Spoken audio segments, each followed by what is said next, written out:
ভাইরা বন্ধুরা আমার, মাগরিব থেকে এই পর্যন্ত অনেক বয়ান বক্তব্য আলোচনা হয়ে গেছে। এইভাবে যদি একবারে মাগরিব থেকে ফজর পর্যন্ত বয়ান করা হয়, নসিহত করা হয়, আলোচনা করা হয়, আমরা সেই বয়ান আলোচনা বক্তব্য শুনে যদি কোনো আমল না করি কোনো ফায়দা নাই। কি ঠিক কিনা? মাহফিল দেওয়া ফরজ না, ওয়াজিব না, এটা নফল ইবাদত। কিন্তু কোরআন ও হাদিসের বাগানে আইসা, ময়দানে আইসা কোরআন হাদিসের আলোচনা শুনে অন্তরকে আত্মশুদ্ধি করা হইল ফরজ। কি ঠিক কিনা? আমাদের ব্যাপারটা হলো আত্মশুদ্ধির ব্যাপার। মাহফিলে আসলে সওয়াব আছে, না আসলে কোনো গুনাহ নাই। কিন্তু কোরআন হাদিসের আলোচনা শুনে অন্তরকে আত্মশুদ্ধি, এটা করা হলো প্রত্যেক মুসলমানের জন্য ফরজ। কি ঠিক কিনা? কিন্তু ভাইরা বন্ধুরা আমার, মূল কথা হলো আজকের আলোচনা শুনে আমরা যদি কোনো আমল না করি কোনো ফায়দা নাই। কি ঠিক কিনা? আমলে আউলিয়া, বেআমলে দেউলিয়া। ভাইরা বন্ধুরা আমার, বয়ান শুরু করার আগে আমাদের দেশগাঁও গ্রামে কৃষি খামার দেয়।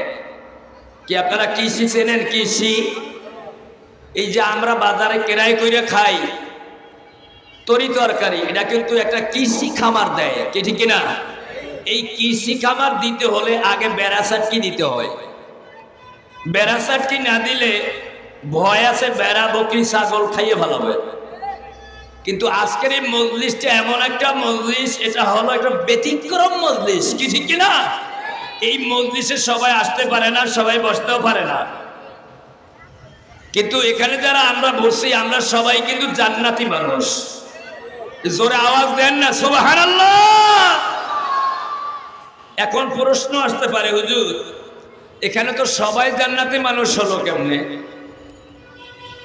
কিতাব খুললে পাওয়া যায় বলকের বাদশা ইব্রাহিম আদহাম মরহুম আব্বু রহমাতুল্লাহ আলাইহি ওনার জীবনের ভিতরে লেখছে, আল্লাহওয়ালাদের মজলিসে গেলে, আল্লাহওয়ালাদের সোহবাতের সঙ্গে স্পর্শে আসলে দুইটা জিনিস হাসিল হয়। কয়টা? মনে রাখবেন কয়টা? সবাই বলেন কয়টা? দুইটা। এক নাম্বার হলো হেদায়াত। আমি আল্লাহ যাকে হেদায়েত করি কেউ তাকে গোমরাহ করতে পারে না। আমি আল্লাহ যাকে গোমরাহি করিয়ে রাখি কেউ তাকে হেদায়েত করতে পারে না। হেদায়েতের মালিক কেডা? আমি আল্লাহ যদি হেদায়েত দিতাম তাহলে এক নম্বরে কপাল পুরো আবু জাহিলারে দিতাম। কি ঠিক কিনা? আমি আল্লাহ যদি হেদায়েত দিতাম তাইলে আমি উতবারে দিতাম। আমি আল্লাহ যদি হেদায়েত দিতাম তাইলে আমি সাইবারে দিয়ে দিতাম। যদি আমি আল্লাহ হেদায়েত দিতাম তাইলে বান্দা নমরুদের দিয়ে দিতাম। এই আল্লাহর বান্দার আজকের এই মাহফিলে যারা আছি, মাহফিলে যারা বসছি, আল্লাহর ফজলে আজকের মাহফিলটা কারো কারো জন্য হেদায়েতের মাহফিল হইতে পারে। কি ঠিক কিনা? আল্লাহর ফজলে কোরআন হাদিসের আলোচনা শুইনা হেদায়েতের করশি গলায় পরাইয়া বিদায় হইতে পারি। কি ঠিক কিনা?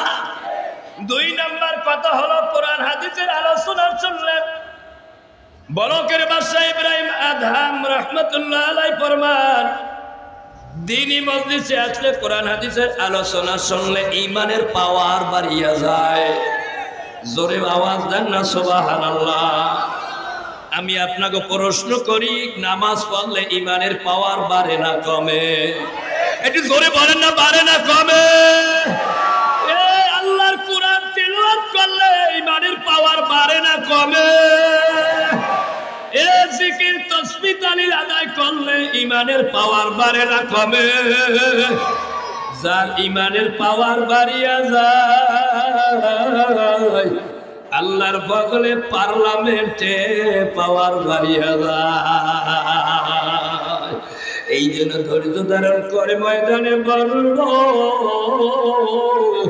আল্লাহ তুমি আমাগো সবাইরে কবুল করিয়া না।